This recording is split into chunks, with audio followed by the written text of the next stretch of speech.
Welcome back to Her Campus and American University's podcast, Miseducation, where we talk about anything and everything facing college students in the city and basically in the world.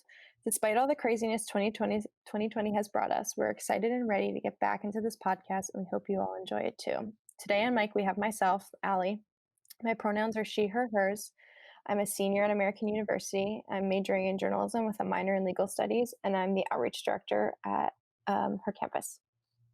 Hi, and I'm Wyatt. My pronouns are she, her, hers. I'm a senior at AU and majoring in international studies, and I am the multimedia director here at her campus. In this episode today, we are talking about media, specifically news, mass, and social media's portrayal of women. Women in politics like AOC, Kamala Harris, Cory Bush always seem to be under attack for not only what they say, as most politicians are exposed to, but how they look and how they're dressed. All right, so just going through some fast facts before we jump into more of a conversation. In the article Tackling the Underrepresentation of Women in Media in the Harvard Business Review, quote, in a 2015 report, women made up a mere 19% of experts featured in news stories and 37% of reporters telling stories globally, end quote. According to the Internews, quote, 46% of news stories reinforce gender stereotypes, almost 8 times higher than stories that challenged such stereotypes, end quote. These harmful gender stereotypes can be seen in how women are portrayed in mass media because of traditional gender roles. For example, passivity of women and aggression in males, the hypersexualized nature of women, and lack of diversity and inclusivity, often presenting only cisgendered white women. For a more worldly view, in some developing countries, there is an information inequality, meaning that young women are exposed to the ideologies of their patriarchal society, and there's normalization of gender-based violence. The Women's Media Center reported, quote, roughly half of the women journalists from 50 countries, including the United States, surveyed by the International Federation of Journalists, said that they faced a range of physical and verbal abuse in the course of their work, end quote. So Wyatt, do you feel like you see a lot of representation of women in media and mass media and news media? I feel like I've definitely seen an increase of it. And I think it's also kind of interesting just because since we get so much news and information from social media that it can really be determined by like who you're following and what the algorithm shows you. So I think there are definitely people who probably see a lot less than I do necessarily just because of like who I follow and like what I choose to watch and see versus what other people probably see. What do Yeah, you think? I feel the same way. I feel like I when I think of this topic, I think a lot about news media, and for some reason, my mind automatically goes to like news anchors Mhm, and mhm, who is reporting on the cable television news. But I right. do think I have seen an increase. I don't know. The statistics for this when I was like going through everything are kind of chilling. I mean, we talk about like journalists like in 50 countries, including the US, who have faced a ton of verbal abuse and just like their jobs alone, I think is kind of insane. And to be out there reporting and doing a major important job in democracy, especially in the United States, and to have such like underrepresentation of women who make up a majority of the population is just insane. Um, Yeah. and I feel like I specifically also with AOC, Mhm. she's a perfect example of this. She's a woman in politics and she's constantly berated by the media and like what she's wearing and how she's presenting herself, which I think is an important part of, you know, her job is like her presentation, but who cares what she's wearing? Like Right. it's about what she's saying? Yeah, I mean, I think that's just such a classic example of, like, women being, like, demonized or not taken seriously, and I think it's just, like, even if what they're saying is so smart or so relevant or whatever, people find ways to not listen to them, and, like, through that, they can start doing, yeah, like, what they do to AOC and, judge her for her hoop earrings or her red lips or whatever. And it can even get to the point where, we saw her whole speech from Congressman Yoho or whoever, like calling her a bitch and like saying she was crazy and disgusting and all that kind of stuff, and how women have to rely so much on like their physical appearance because Mhm. just their qualifications and intelligence just isn't enough for them to gain like the recognition that they deserve. Yeah, and I think that people question her constantly about her Mhm. credentials and her ability to do her job, which I think is ridiculous because we're not sitting here asking all the men that same exact question who essentially wear the same thing, especially in politics, they're just wearing a suit. So why are we commenting on the women's appearance? I mean, even with the whole there was something on Twitter that I saw where they were taking pictures of her butt, like AOC's butt. I was like, "Why do we Really? care?" What? Right, And it's just another example of how, like, hypersexualized the media has come and how they're like, "Okay, now we're gonna take pictures of AOC's butt." Like, what? right, right. I don't know, it's just And mind-boggling to me. It really is. yeah, and then you add on the whole layer of, like,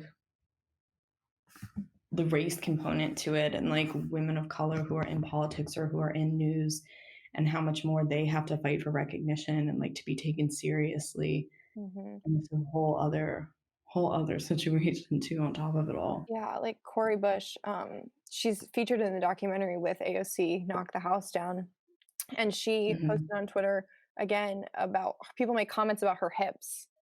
And she's like, Right. "This is me in all different outfits. This is what I look like. It's not about what I look like, it's about my policy. And if you believe in my Mhm. policy, then you should support me," which is how it should be. Right, and then how they have to spend so much time, like, defending themselves in that way that it just yeah, it takes away so much from, like, what they're actually trying to accomplish, and it's just something that I think men don't have the privilege of not having to, like, recognize how significant that is. Yeah, and even, with the election coming up or whenever this goes out, Mhm. um, she AOC was standing in line, with voters who are voting early in all these long lines, and, she was featured on the cover of Vanity Fair doing whatnot, and people were making comments about how she's in like a $14,000 suit, and she said, I'm also out doing everything else, and I don't get to like keep the things I do in photo shoots. So I don't know why Right. people are commenting on that when I'm doing much more important things. Hey, look at this. People are waiting hours in line. Like, let's focus on that. Right, and then it's like, that's just not a comment that people would make about any, like not just I mean, I'm thinking specifically, like and I don't wanna get too into, like, Democrat, Republican, but, like, people who, like she adamantly advocates for, like, lower income people, and so it's like, "Oh, well, you're wearing $14,000 suit, like, how could how could you?" And it's like, there are plenty of people who don't advocate for those same things and who wear extremely expensive clothes or whatever and are never gonna be called out for it. Hmm. But it's just, like, because of what she advocates for, she's gonna be called out for those things, and it's just kind of frustrating because it tends to be called out for those things by people who don't advocate the same things she's advocating for. So it's just kind of ironic. Yeah. Do you feel like how women have been portrayed in the media throughout your life has been harmful to you in any way? I mean, probably. I feel like it's more of a subconscious thing, you know? I Hmm. think, you know, I think people are starting to try and change, and I think we've seen, like, a drastic change just within our, like, lifetime alone of, like, representation, particularly of, like, women of color and also, like, women of different body sizes and shapes, that but it's always, like, such a radical thing, to, like, have that happen, and I think that that really speaks volumes that it's like it shouldn't be such a crazy thing to see someone who's not stick thin be the star of a TV show or something like that. So I think in terms of like body image and stuff, I think it's for sure had an effect on me. But I think people, it's really interesting to see, especially with the emergence of like TikTok and stuff like that, people getting like really vulnerable and honest about like how it's affected them and like talking pretty openly about how it shouldn't affect you like that comes with like that ideal body image and stuff is like not that it's not normal but like it's not like an achievable thing for everybody because everyone's bodies are different and whatever um and I also think being like a cisgendered white woman, like a blonde, blue-eyed white woman, I've been really privileged to see people who look like me a lot more in media than a lot of other people have. So I think that's something that I've like thought about a lot more in the past few years as there started to be more conversations about like who is portrayed, who is like the sex icon in the movie or whatever, Mhm. and how that's predominantly been like blonde, white, blue-eyed women for a really long time. And I think it's really great that that's starting to change. Yeah, I feel the same way. I also have like that privilege of identifying with a lot of the media that I did see, and I never really realized how like privileged I was in that until Mhm. I started growing up, and I was like, wow, I I remember playing with Barbie, and Barbie was always like Right. something that was really important to me, and like something that I've always identified with, but then Mhm. you hear other people and you're like, "No, Barbie was something that I didn't identify with and I didn't feel included in." And I was like, "Wow," I had to take time and reflect and be like, "Okay, I I'm lucky that I got to like experience that and be privileged enough to do that because I look the way I do, because I have the skin color I do, because I have the physique that I do." But I also think that you know, all the emergence of different body types is so important because it does help with body image issues that tend to Right. arise. And I know as a grown adult, I still have body issues. I feel Right. like more so now. I feel like when Mhm. you're a kid, it's so much easier because you're like, oh, you don't really think about it, or at least Yeah, no, I I didn't have can to grow, think I can about it. change. But now I'm like, oh my gosh, wait. Yeah. This is the body I'm in forever. Yeah, exactly, exactly. So I think it's really I think the issues now more so in 2020 that have come up are so important and are just the root of everything that we need to focus on. And I think that the media is trying their best to work towards inclusivity, and I just don't know if we're gonna get there anytime soon. I know that they want like that's where at least that's where my head's at with like Yeah. inclusivity and making sure that there's a representation of women, but at the same time, not just the typical, cisgender white woman. Right, and I think it's difficult too because it's like majority of the people who are in power are men, and so it's hard to balance that, like, women working so hard to like gain representation and like promote different like ideas about who you can be and what you can look like and how it's all great and it's all normal, but then also at the same time like dealing with those power structures of like, okay, well, if we're talking about news anchors, like who's the person hiring those news anchors and like who's the head of that organization or company or whatever, and that those tend to be men. And so it's like it's hard to think about, like, fighting towards that idea of, like, representation and, like, equality in the workplace and all that kind of stuff when you have to do it within a still patriarchal structure. Mhm. And I think that it's even just to break that structure is going to be so difficult. I took a women and gender studies class last semester, Mhm. and we talk about gender hegemony and how it's so ingrained within us to just follow these norms that we don't even realize that we're partaking in them. Which Yeah, to me, for and sure. like it like blows my mind because Mhm. I I I know that I do it and I don't wanna do it and I don't wanna, like, associate myself with doing it, but at the same time, like, wow, throughout my entire life, I have contributed to this, this is Right. something that I have been a part of. How do I break that? And Oh, it yeah, like, internalized misogyny. Oh, yeah, for sure, and and you really have to take time to within yourself to be like, "Okay, I acknowledge that I was a part of like, I contributed to this," even, like, misogyny, something against, me as a woman, like, Mhm. something I never thought that I would take part in, but I have in my life, and how do I go about Right, changing that and moving forward from that? And how do I teach other people about that? How do I inform younger generations about that? right. And it seems like a really difficult feat on top of everything else.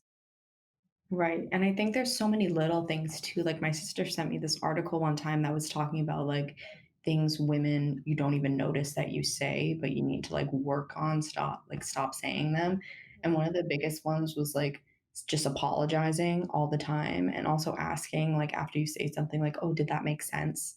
Like, even if you're so sure that, like, in what you're saying and, like, you have this really solid idea and you get it out there, you still are like the language that women use tends to try and be like subordinate and like Passive. pleasing and trying to, yeah, exactly. And so it's like it's really hard to like get yourself to just even change those little things. And then on top of that, it's like within the workplace, and I'm sure that this takes place for like women in journalism and media, that like women tend to, because we do like to be so appeasing to other people, that we tend to not be the ones to ask for raises, and we tend to not be the ones to ask for promotions even though we know that we're fully qualified for them, Mhm. because we don't want to like cause any conflict or create any confrontation.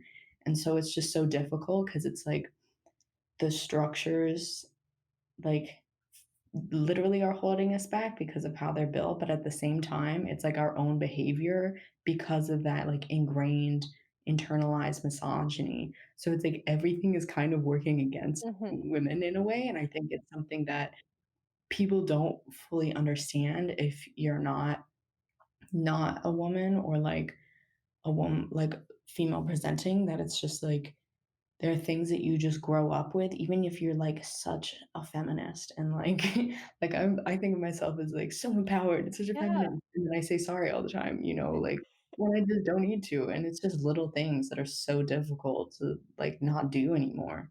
But even like you were talking about with women going to ask for raises, when they do get asked for raises or when they are feeling empowered and they go about doing things, they get called a bitch.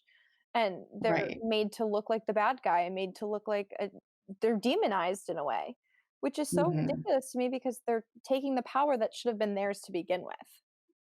Right, and then that's the thing where men will be like, and other women, people will be like, "Oh, well, just go ask for the like, just go do it. Like, what's the problem?" And it's like, well, there's a lot of problems because, yeah, then you get labeled as a bitch or too aggressive or whatever. And it's all those like double standards that I feel like we're talking a lot more about now. But it's just weird because it's like, yeah, we're talking a lot more about them and more people know about them, but that doesn't change the fact that like people will still see you that way.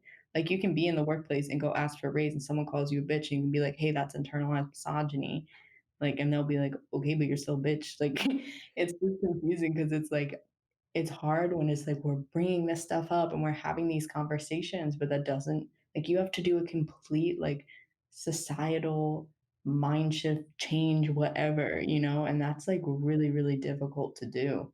Yeah, I think it's difficult, and especially with the intersectionality of the issue of, sexism, it comes with, racism. It has Mhm. levels to it, and to acknowledge that there's levels to it, and to acknowledge that how like I experience sexism as a white woman, but I don't experience the racism that along with Right, that as a black female, I just right, it's a whole pyramid of things that has to be broken down that was at the founding of this nation.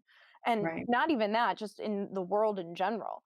And so it feels impossible at times. It really does. Yeah, yeah, and I think that that's great that we're starting to have, again, conversations about like how feminism tends to be like generic feminism tends to be so white, middle class, female focused that it leaves out so many voices. And that like I love the, oh, I can't remember who says it, but essentially there's this paper about like we can't have freedom until black women are free, because it's essentially like all of the structures that are holding everyone else back are so like holding black women back so much that it's like if black women are free, then that means that all those structures holding everyone else back are like gone too. Yeah.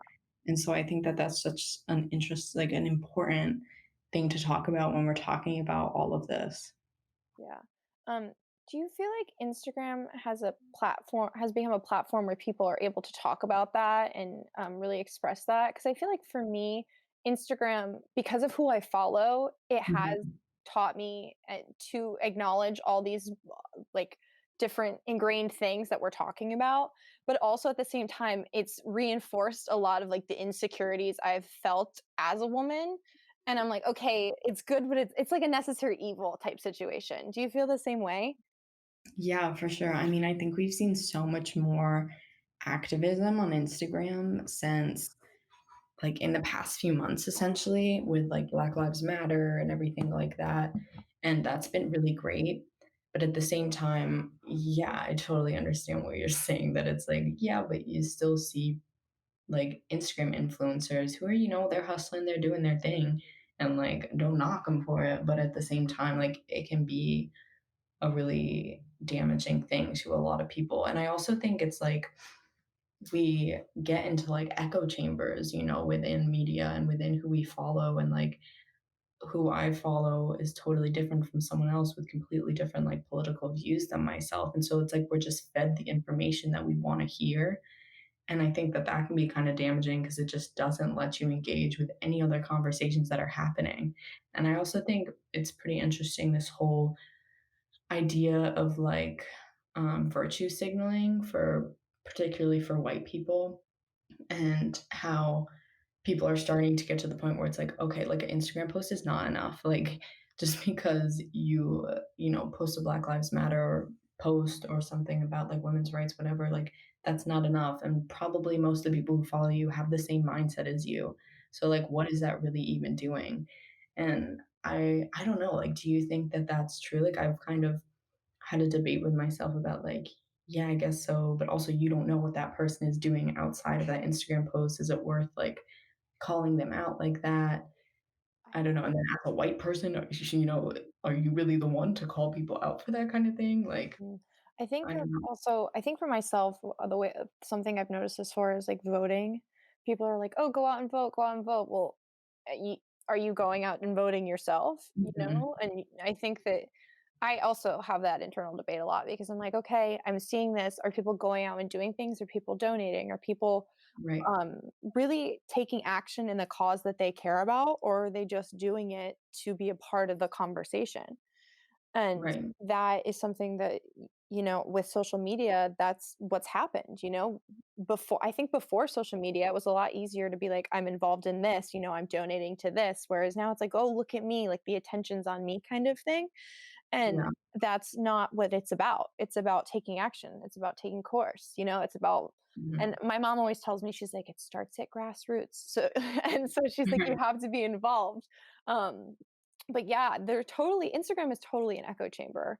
And I mean, even for myself, sometimes I have to take a break. I'm like, okay, I know I'm following people who agree with me. I know I have Right. to go somewhere else. And that happens in journalism all the time. As a journalism major, I feel like, you're supposed to come to a situation with a total unbiased perspective, but everybody has their own biases. Yeah. You have to put those aside and really try to, these are the facts of the situation. This is the story, make of it what you will. But Right. Instagram doesn't allow that. It's literally just, here is everybody's opinion that you agree with. Do Right. with that what Right. you will, kind of thing. Right. Like you literally have to go out of your way to hear other people's perspectives. And I also think this is a weird like time for that, because I think it is so like, especially with the election, you know, that it's like I don't necessarily want to hear the perspective of like a Trump supporter or something, like me personally. Mhm. And I would guess that some Trump supporters don't really want to hear the perspective of like a liberal person. And so it's just kind of hard because it's like it can be so mentally draining to just have media thrown at you, like, all the time. Like, it's just everywhere all the time, and, like, a lot of it is really negative, and I think that that can really take a mental toll on people. Oh, yeah, and I mean, again, especially for myself as a journalism major, I'm always reading the news. I'm Mhm. always, like, looking at the news, dissecting it. What can I take from this? What can I learn from this? How do we write about it, you know? Couldn't So it's imagine. even it's even more elevated than the average person, I feel Right, like. And right. so it's a lot at times, but again, back to the whole concept of, like, women in the media, these, Yeah. like, female journalists have brought to light so many things that general mass media misses. Like, we talk about the Mhm, whole Harvey Weinstein scandal. The first mhm, two people to report on his sexual assaults were women. They did the investigative journalism and reported about it. Like, then mhm. now they have a book out, and I'm pretty sure they've won an award on the book. so that so Wow. like it's just so it's a lot sometimes, and I totally get it, but at the same time, again, I feel like it's a necessary evil. Right, and I think it, yeah, like, that whole issue within sexual assault within the like news industry, like the whole like the movie Bombshell that recently came out and stuff like that. Like Mhm. it's just an added challenge put onto women. And it's also especially around like sexual assault that it's something that's like it's sad that women have to share their trauma on such a large stage in order to, like, be heard and then also risk not even being heard for it, and then having that, like, trauma and judgment, like, spread everywhere for everyone to give their perspective on, which is such an interesting component of journalism, I think, is when, like, women, not just women, but predominantly women in this issue is just how, like, people are pretty nosy and like see all of that as kind of like gossip and something to talk about, but also how significant it is to tell those stories to like create change, which is kind of a sad thing that it's like women have to be willing to share those stories in order for people to like really understand the large scale of this issue, which we saw with like Me Too and stuff. Um, Yeah, yeah. I think that it shouldn't have to be that way to get people to listen to these stories and to get people to draw their attention to them. But also, again, as we were saying, there's just so much thrown at us all the time with media that Mhm. we just don't. I feel like it's hard to pay attention to everything at once. Right. And so it's like, okay, I'm hearing about this, but also I'm hearing about something else, what do I make of the situation? What do I make of it? So it's a lot sometimes. And especially as like women being portrayed in the media and how like it's just so degrading sometimes. I just want to turn it Mhm. off. I'm like, okay, I'm done. Right. Right. Like I'm just over it. Even if you just like I follow the feminist Instagram account, and if I sometimes will just like look at the comments section and I'm just like, "Oh my god." Like you're like, "Yay, feminism," and then it's like the comments are just horrible and it's just kind of crazy. Like it's very eye-opening, and sometimes I feel I'm in this bubble where I think things are getting a lot better, you know? And then you look at stuff like that and you're like, "Damn." Like, there's a long way to go. But it's also good because it keeps people, like, engaged with the issue and, like, keeps people, like, fighting for what needs to be fought for and stuff. But it can definitely, yeah, be, very discouraging at times. So now we're just gonna do something a little bit more lighthearted, Wyatt. Yeah. So there's gonna be 2 topics, and just tell me which one you prefer in terms of news, like how you get your news information and just what you think of them. So, the New York Times or the Washington Post? Um, I feel like I like the New York Times better. I honestly don't, like, read either regularly, but I would say I read the New York Times more often. And I also like for articles that we have to read for class and stuff, it seems to be more New York Times than Washington Post. But I also read Washington Post occasionally, but I'd say more New York Times. What about you? I feel like I am always reading the Post, like, constantly, because in my classes, that's the majority of where my professors have a lot of their experience, and so Mhm. they're they're biased towards the Post. Right. Um, but also being in DC, I feel like the Post is kind of like the local newspaper in a way for me because it's just, it's something easy to go to and look at, and, that's where I'm at, so but I also really, really like the LA Times. For some Mhm. reason, I've gotten into I think it's because of my communications law professor. He worked at the LA, or knows a reporter from the LA Times, and I Mhm. really like the reporter, so I started following him. And since then, I've been reading it, and I've never been to LA, but I I enjoy their content. um, okay, print news or television news?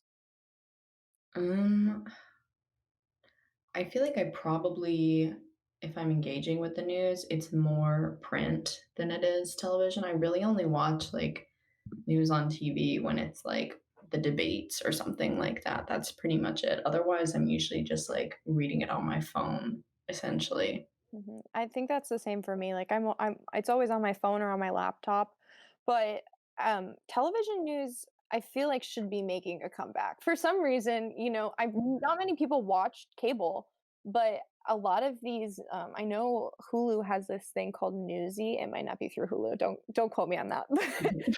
Newsy, and it just does quick little news recaps of, like, important issues, and I really enjoy watching those because I think it gets to the point really quick and covers the issues of the day. So I don't know. I think it just depends. Yeah, I also really like, this is off topic, but like the skim Oh, I on love that. Yes, yes. like that kind of thing is awesome because I feel like with New York Times or the Post or LA Times or whatever, like it can be hard to filter through everything. And the skim, I don't, if people don't know what the skim is, it's basically this little thing that just you get an email. I think it's like every day or every week or something, and they just kind of like recap all the big news stories. So it's very helpful if you're not someone who likes to like read through everything that happens in the news or watch it all the time. But it also links to, like, news stories on it too, correct? Mhm. Because it comes to your email. That's at least how I Yeah, get it. It, like, is yeah, in my email, and then I just go and if I wanna read more about something, I'll yeah, click the link. But I also really like the Skimm, so plug them. yeah. Um, Twitter, Instagram, or Snapchat? Um, definitely not Snapchat. Like, F the Daily Mail. Um, I feel like I don't use Twitter. I used to use Twitter all the time, and now I like rarely go on it, and I don't know why because it's so funny and people share really good stuff on there. I probably go on Instagram the most, I would say, but not because I don't like Twitter, just because I forget about it for some reason. But I would say I tend to use Instagram the most. I Yeah, I agree. I use Instagram definitely the most. Although in high school, I really liked the Snapchat, NBC, like, quick videos. Mhm. So, I mean, I just exposed myself, but, I didn't have Twitter for the longest time. I finally just got Twitter again this year, Mhm. funny enough, 2020, but Right. it I don't really read it that often just because I'm not used to it, and I feel like there's just Yeah. a lot of noise on it, again, kind of like the echo chamber concept, because 'cause I'm always like, "Oh, I follow the same people on Instagram as I do on Twitter, so I'm just gonna go to Instagram instead." Yeah. Yeah. Um, I do like going on Twitter, like, after something big happens because yeah, people have some good insights, but other although than that, I don't really, like, regularly go on it. Although I loved Twitter during the debates just because it's Yeah, really easy to get, exactly. like, the quick updates, Mhm. so, yeah, I don't know, it's kind of a toss-up between the 3 for me. Snapchat girl. Yeah. Love it. So that just about sums up our 3rd episode of the semester. Thank you so much for listening, and stay tuned for more episodes coming up. As usual, we'd like to thank our executive producer, Wyatt, and my co-host, Thank our you. editor, Isabel Thompson, and for more from Her Campus AU, follow us on Instagram and Twitter at Her Campus AU to keep up to date with Miseducation, and check out the AU Her Campus articles on the Her Campus page under the American University tab. Thanks, guys. Bye.